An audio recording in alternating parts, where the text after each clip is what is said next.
तो खुद दूसरों को बोलने से पहले ना खुद का झांक ले पहले, ठीक है। मैं कैसा हूं, क्या किया हूं आज तक, कितना लोगों का चुरा के मेरा पेट भरा हुआ है, ठीक है। और जिसको तू बोलता है ना हम इतना सपोर्ट करते थे वो लड़की को, क्या किया है, कैसा बर्ताव करता है।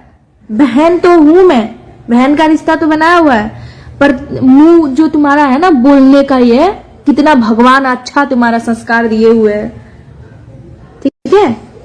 और तुम क्या करते हो अपना फायदा के लिए।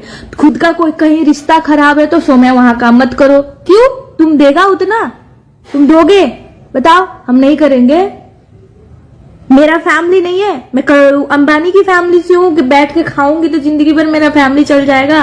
एक मैं हूं ना, मैं अपना फैमिली को कमा के खिलाती हूँ। कोई मेरा फैमिली में दूसरा कोई काम नहीं करता, एक मेरा शॉप है, वही है, ठीक है। मेहनत करती हूँ तब कुछ कमाने के लिए कहीं आता है आदमी।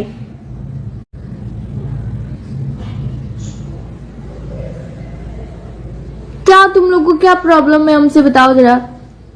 करना क्या चाहते हो, अब खुल के बता दो आज।